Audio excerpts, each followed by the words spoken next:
Question मध्ये investment आता 5 लाख आणि टॅक्स 30% आहे. इनफ्लोज बिफोर टॅक्स आहे तसं अज्युम करतोय आता, कारण टॅक्स दिलेला आहे. टेबल मध्ये फर्स्ट आणि सेकंड कॉलम हा क्वेश्चन मध्ये दिलेल्या इन्फॉर्मेशन वाईज असतो, इयर वाईज इनफ्लो. नेक्स्ट आहे इनफ्लो आफ्टर टॅक्स. इथे एक कॉलम मी स्किप केलाय, टॅक्सचं कॅल्क्युलेशन. आता तो स्किप केलाय म्हणजेच तो तुम्ही सुद्धा काढला नाही तरी चालतो. पण समजा इथे एक ऍडिशनल मी कॉलम घेतलाच आणि त्याच्यात टॅक्सचं फक्त अमाऊंट काढलं, तरी टॅक्सचं अमाऊंट कॅल्क्युलेट करायचं आणि नंतर ते लेस करायचं.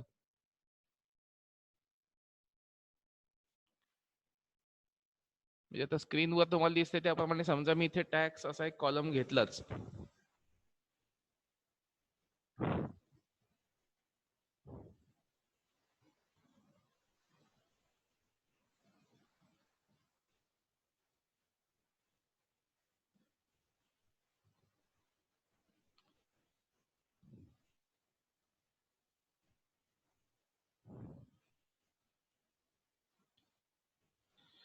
आणि टॅक्सच्या कॉलम मध्ये फर्स्ट इयरला 30% टॅक्स म्हणजे इथे 30,000 येतील. सेकंड इयरला 30% म्हणजे 45,000 येतील. आता याप्रमाणे प्रत्येक वर्षीचे आपण 30% टॅक्स काढत गेलो तर पुढचं ऍडिशनल काम असं राहील की inflow after tax calculate 30% tax असं पहिलं, आणि after calculation of 30% tax 1 lakh less tax amount equal to inflow after tax 70,000. मग जर आपल्याला इनफ्लो आफ्टर टॅक्स 1 स्टेप मध्ये मिळत असेल तर 3 स्टेप करायची काही गरज नाही, आत्ता सुद्धा नाही आणि परीक्षेत सुद्धा नाही. त्यामुळे inflow before tax 1 lakh less tax 30% calculation हा कॉलम स्किप केलाय. आणि याच्या ऐवजी डायरेक्टली काय करायचं की जो टॅक्सचा अमाऊंट असेल म्हणजे हा संपूर्ण कॉलम स्किप करायचा आणि इनफ्लो आफ्टर टॅक्स ऍट 70%, म्हणजेच 100 मधून 30चा टॅक्स गेला की बॅलन्स अमाऊंट 70% येईल. मग स्टेप वाईज काढण्यापेक्षा डायरेक्टली इनफ्लो बिफोर टॅक्सचं जे अमाऊंट असेल याचे 70%च काढायचे. इनफ्लो आफ्टर टॅक्स आपल्याला डायरेक्टली मिळेल आणि मधली टॅक्स जे आपण कॅल्क्युलेट केलाय ही संपूर्ण स्टेप आहे ती स्किप होईल. त्याप्रमाणे हे टेबल दिसेल. आता सपोज टॅक्सचं पर्सेंटेज 25% दिलं तर हाच कॉलम आपला येईल 75%. So depending upon tax percentage inflow after tax किती असेल तो कॅल्क्युलेट होईल. आणि ही मेथड हा टॉपिक संपेपर्यंत जितके प्रश्न आहेत त्या प्रत्येक क्वेश्चन पैकी प्रत्येक टेबलला यूज केली तरी सुद्धा चालते. टॅक्सचं अमाऊंट तिथे दिसलंच पाहिजे असं काही कंपल्शन नाहीये. त्यामुळे inflow after tax direct calculation at 70% ते इथे दिसतंय. आणि इनफ्लो आफ्टर टॅक्सची टोटल आता 665 येते. ही फर्स्ट क्वेश्चन आहे म्हणून हे दोन्ही आकडे मॅच होत आहेत, पण बाकीच्या कोणत्याही क्वेश्चनला हे असे मॅच होत नाहीत जिथे डेप्रिसिएशन वगैरे ऍडजस्टमेंट असते तिथे. इनफ्लो आफ्टर टॅक्स नंतर क्युम्युलेटिव्ह इनफ्लो म्हणजे टोटल. आता फर्स्ट इयरच्या एंडला 70,000 आपला इनफ्लो झाला होता. 70,000 प्लस 1,05,000 म्हणजे सेकंड इयर इनफ्लो ऍड केल्यावर आपल्याला अमाऊंट मिळेल 1,75,000. So first 70 plus second year inflow 1,05,000 equal to 175. आता थर्ड इयरचा क्युम्युलेटिव्ह घेताना 175 प्लस 126 इक्वल टू 3,01,000. तर मी जे आकडे हायलाइट करतोय त्याची फक्त टोटल करायची.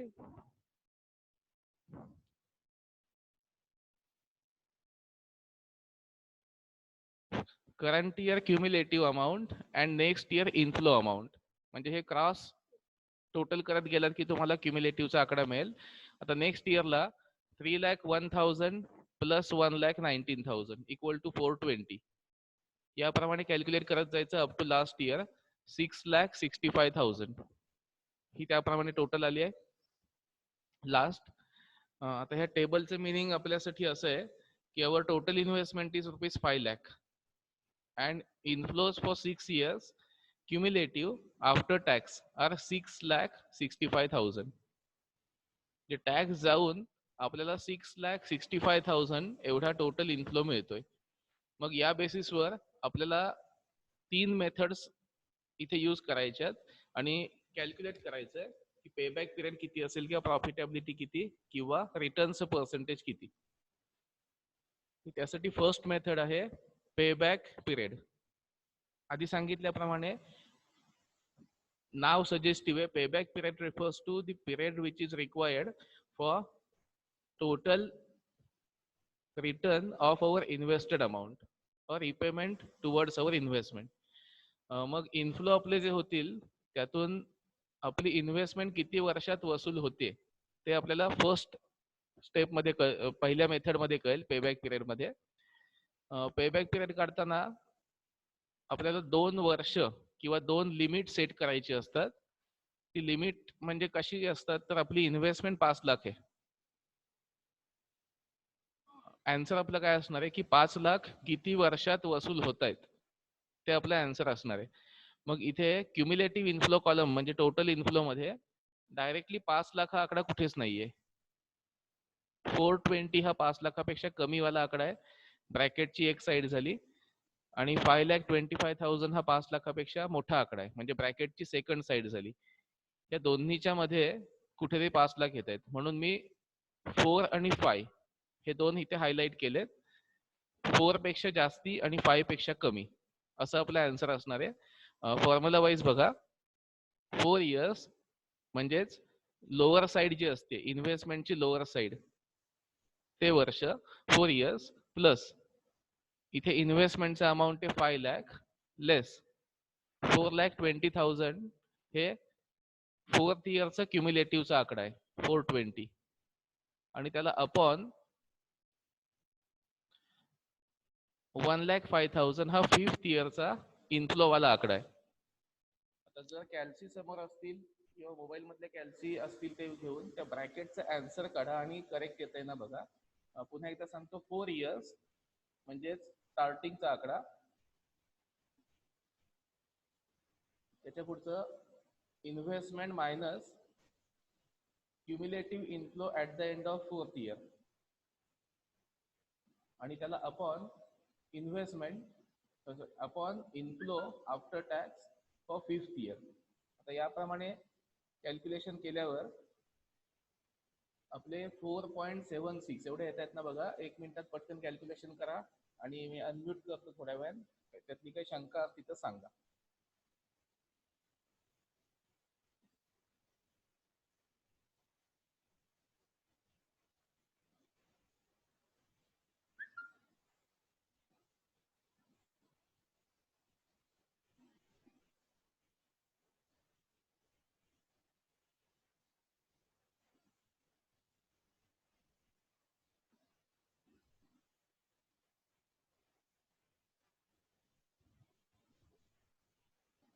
आन्सर 0.76 आलंय म्हणजे जर कोणी काढलंच असेल तर आकडे घेताना starting year plus investment minus cumulative inflow for 4th year upon inflow for 5th year याप्रमाणे घ्यायचं.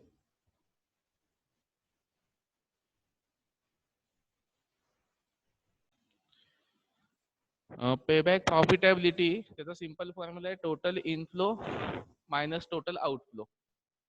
Total inflow is cumulative inflow at the end of last year 6,65,000 and outflow is invested amount rupees 5 lakh. So 6,65,000 less 5 lakh is equal to payback profitability. म्हणजे 1,65,000 एवढी आता profitability येते आहे 1,65,000.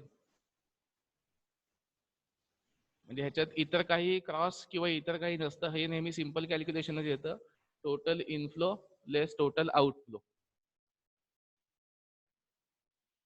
आणि last method आहे आत्ताची average rate of return. Average rate of return equal to average inflow upon average investment. जर notebook समोर असेल तर याचा फॉर्म्युला लिहून ठेवा. मी काल कुठल्या तरी स्लाइड मध्ये टाकला होता पण ती स्लाइड शेअर केली नाहीये त्याच्यामुळे लिहून ठेवा. Average inflow is equal to total inflow after tax, total inflow after tax upon number of years,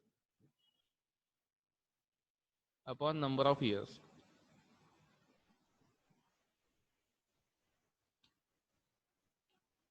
आणि नेक्स्ट लिहा average investment equal to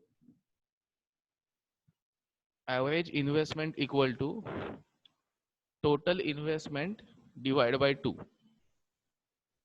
total investment divided by 2.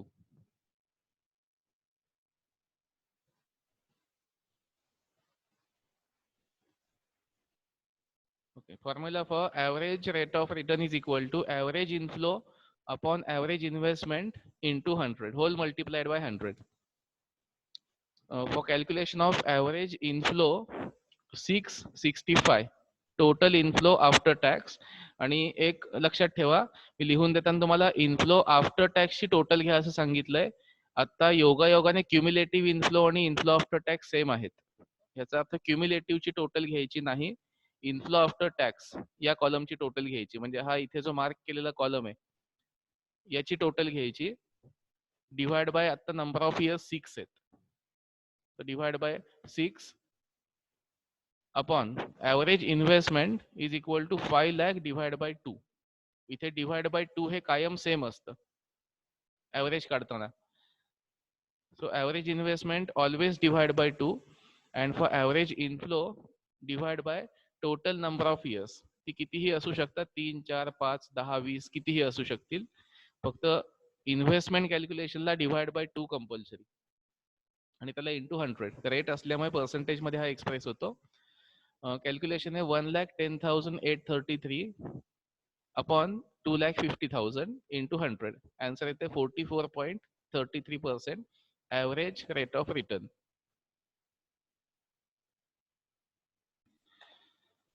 Second question with almost all adjustments except working capital and scrap.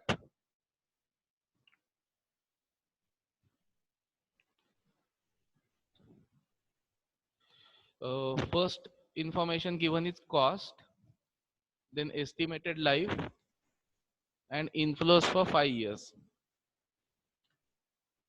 Tax given is 30%, which is essential information.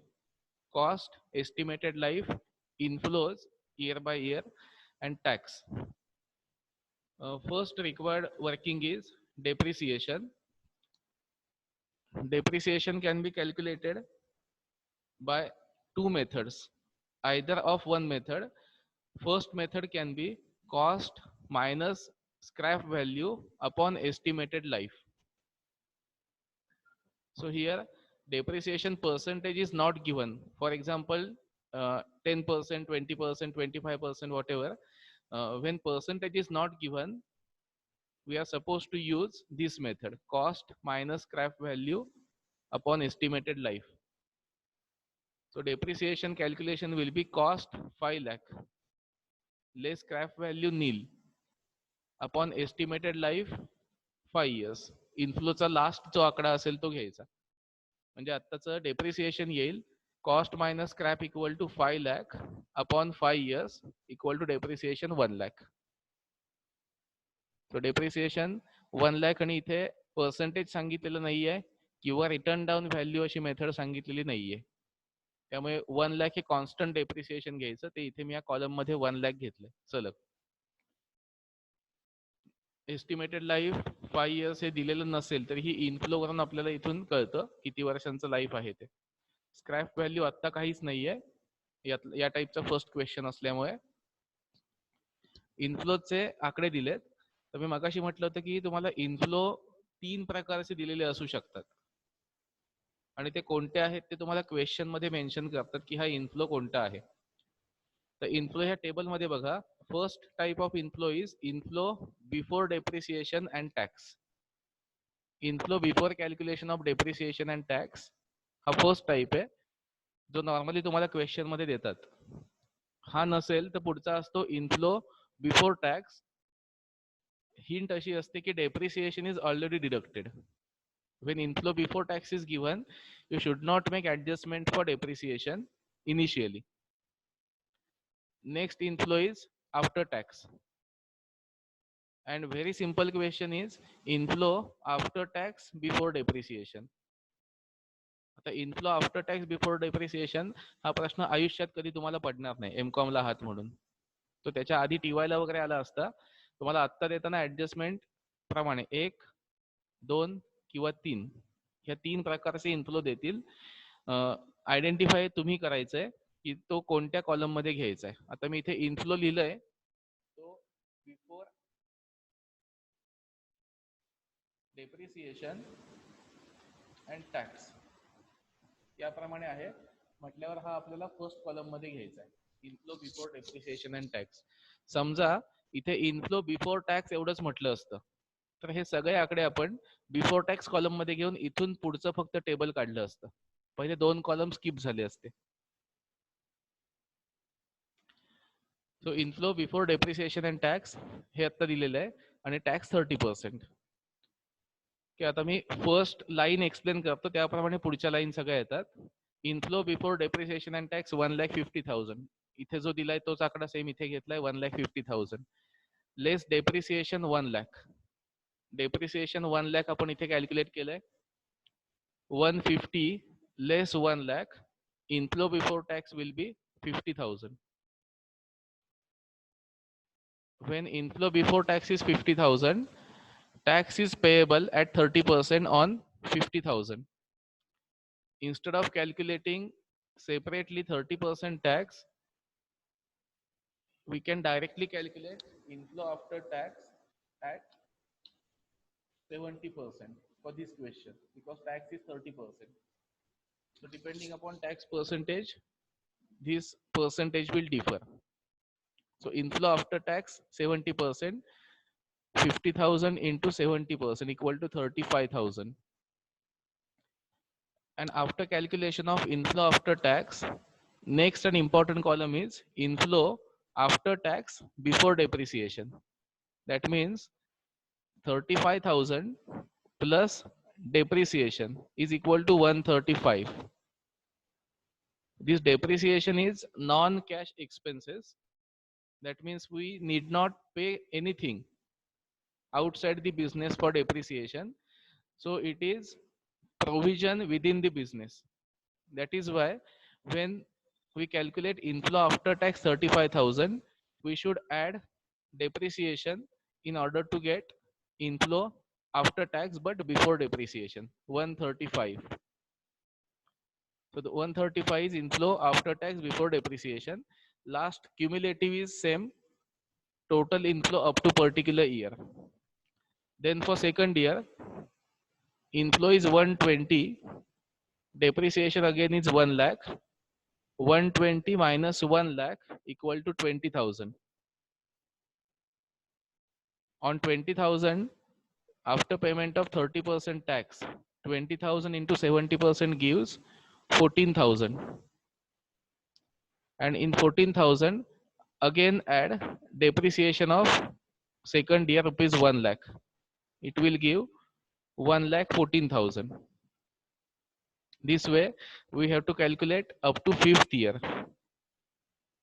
Same method, inflow less depreciation equal to inflow before tax. Inflow before tax into 70% equal to inflow after tax. And add depreciation in inflow after tax, we will get inflow after tax before depreciation. And thereafter, last column is cumulative inflow. At the end of first year, it is 135. 135 plus 114 equal to 249. Then 249 plus 142 equal to 391. And 391 plus 170, 561. And lastly, 773. One more calculation is required.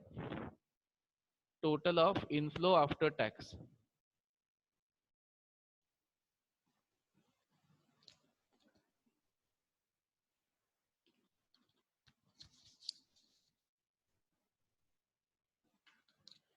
It is 2,73,000. Inflow after tax column total.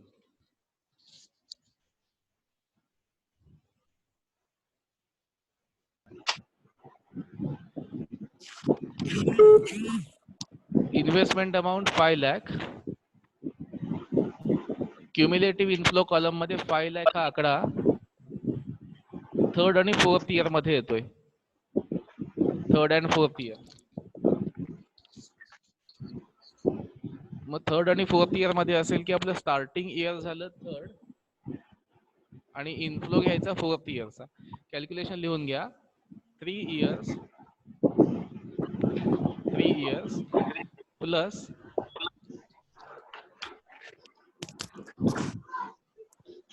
5 lakh minus 3,91,000. Investment minus third year cumulative inflow 5 lakh minus 391 upon 170. म्हणजे fourth इयरचा inflow upon ला घ्यायचा. 0.64. हा सगळ्यांचं 0.64 आले ना बघा. 5 lakh minus 391 equal to 1,09,000 येतात आणि त्याला डिवाइड बाय 1,70,000 केलं की 0.64 येईल. आणि त्याच्या आधी आपण 3 इयर्स आधीच प्लस म्हटलं होतं. तर 3 इयर्स पेक्षा जास्ती आणि 4 इयर्स पेक्षा कमी असं आपला आन्सर येईल. त्यामुळे इथे आन्सर घ्यायचं 3.64 इयर्स पेबॅक पिरियड. यातला थर्ड इयर क्युम्युलेटिव्ह इन्व्हेस्टमेंट मधून मायनस करायचा आणि फोर्थ इयर इन्फ्लो त्याला अपॉन करायचा 170. हे दोन्ही आकडे मगाशी म्हटले तसे क्रॉस आहेत.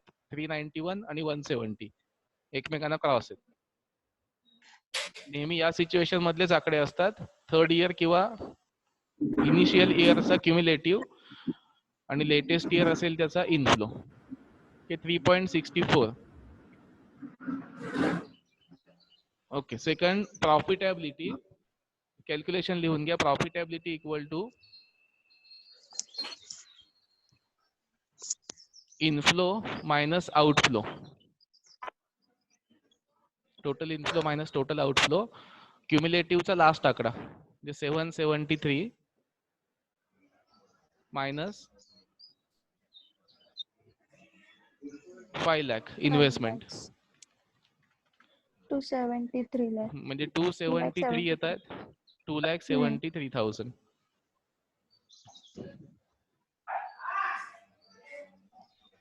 आणि लास्ट आकडा आहे average rate of return. Average rate of return साठी ॲव्हरेज इन्फ्लो कॅल्क्युलेशन साठी आपल्याला इन्फ्लो आफ्टर टॅक्स 273 याला डिवाइड बाय आता नंबर ऑफ इयर्स 5 आहेत म्हणजे 54,600 येईल average inflow. Upon average investment. Average investment is investment divide by 2 म्हणजे 5 लाख डिवाइड बाय 2 म्हणजे 2,50,000 आले. आणि याला इंटू 100 घ्यायचे. कॅल्क्युलेशन येईल 54,600 अपॉन 2,50,000 इंटू 100. 21.84. 21.84. सगळ्यांचं सेम आलंय ना बघा. 21.84. आकडे कसे घेतलेत ते पुन्हा एकदा सांगतो. Average inflow 54,600. Inflow after tax column total 273 होती. त्याला divide by number of years घ्यायची 5. सो 273 डिवाइड बाय 5 जे 54,600 आलेत. आणि ॲव्हरेज इन्व्हेस्टमेंट साठी इन्व्हेस्टमेंट 5 लाख डिवाइड बाय 2 म्हणजे अमाऊंट आलं 2,50,000 आणि त्याला इंटू 100. 54,600 अपॉन 250 इंटू 100 चा आन्सर येते 21.84. ओके. आता सेम मेथडने सोडवायला 2 क्वेश्चन्स देणार आहे.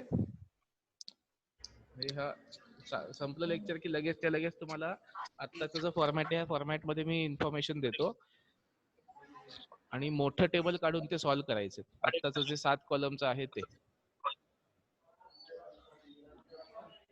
म्हणजे हे टेबल समजलं की पुढचं कॅल्क्युलेशन मध्ये काही कन्फ्युजन असायचा प्रश्न नाहीये. ते साधं फॉर्म्युला बेस्ड कॅल्क्युलेशन आहे.